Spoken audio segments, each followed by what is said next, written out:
Hello and good morning, friends. Today we have a really fun one. So we have a house from 1880. Now the records that we have don't really specify when the original system was installed, right?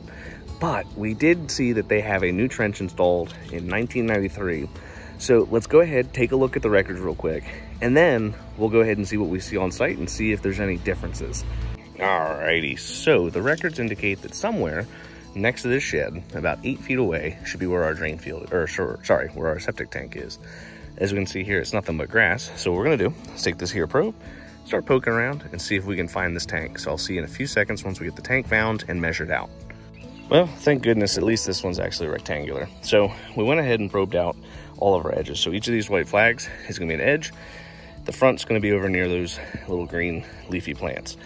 So I just need to get my shovel real quick, open up this lid, and hopefully it's a concrete tank. Now, these older systems, even though this one's rectangular, there is still a chance that we end up digging this up and we find out that this is actually a cinder block tank. 1880s could literally be anything.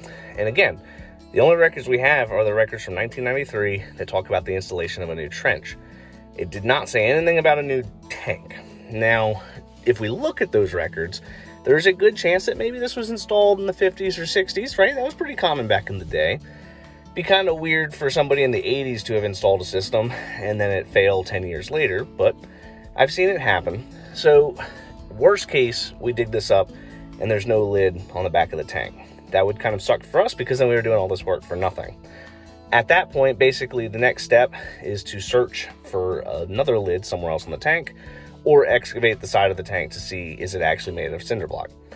In our state, cinder block tanks are completely unacceptable. You cannot have them. Anytime you go to sell your house, you're gonna end up having to replace that tank with a concrete tank. And the reason why is cinder block tanks are very prone to leakage and they're not structurally sound because the standards of construction varied so much. Yours might be structurally sound, but until you get an engineer to prove that it's structurally sound, the state's guidance and the view of it from the state's perspective is that it's not, right? So now we did the fun thing of dig up this tank. Even though it's not super deep, we are out in the mountains, so it's gonna be pretty rocky. So pray for me, but I'll see you in a few seconds when I get that lid open. Okay, so we got the exterior of the tank open. Now it's a big 2x2 lid, so they're kind of heavy and really annoying to pick up. So just gonna grab my hook real fast. We open that bad boy up and then we can see where that drain field goes.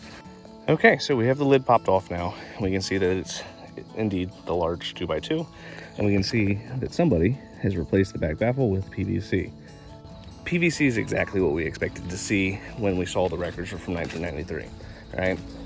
Very common building material in this area and for that age. So I fully expect that if we see the PVC baffle, that means the records are probably right. So when we toss the camera through that pipe, it should lead directly to that single trench, maybe a distribution box, but let's throw the camera through, see where it goes. All right, so I've run the camera through the pipe and it goes straight to one drain field, just like what the record said. So that's good. That means that the records are accurate for the absorption system that was installed in 1993. Now, that doesn't really help us figure out how old is this tank. So when I run the camera through the sewer line from the home to the tank, we're gonna see that there's 3 different types of pipe, right? We got our terracotta, cast iron, and PVC. Now, they transition between those 3 quite regularly, and that's a very common thing that you'll see for older homes, especially ones that are built in the 1800s, because there's been so many different people who have touched this house throughout the years. Now, usually with the type of tank that we have, right, so this is roughly around 1,000 gallons, with a 2x2 lid, the type of access point, the type of piping material, I would speculate this tank was installed sometime in the late 40s to early 60s, right? And the reason why is in our area, a lot of these tanks were gonna have a small little plug or a 12x12 lid on the back post the mid 60s, right? Sometimes in like Howard County, for example, you would still see those larger lids, but they would be significantly thicker. This one's a little bit thinner, but it's still the same diameter, very prevalent in the 50s and 60s, or early 60s, should I say. So more than likely that's when the tank was installed. That's probably also why the absorption system was replaced in 1993. Most septic systems will usually last roughly about 30 to 40 years. So if we had a system installed in the 50s, it would make sense to see a repair and a replacement in 93 to deal with a failure from an original system. So what we're gonna do now is run some water through and see what it does. So I'll see you in a few seconds. Okay, so we've run the camera, we've looked at the tank, measured our solids, we've even introduced water into the system, and thank goodness, no backup. That means that everything's working the way that it's supposed to work. Now, when you're buying a home that might be a few hundred years old, like one that's, 1880 as your build year, you never really know what you're gonna get. Sometimes you get systems that are brand new. Sometimes you get systems that are original, and it's never fun when that happens. So I usually recommend, if you're ever buying a house of that age, it's a really, really good idea to get somebody to take a look at it who knows what's going on, right?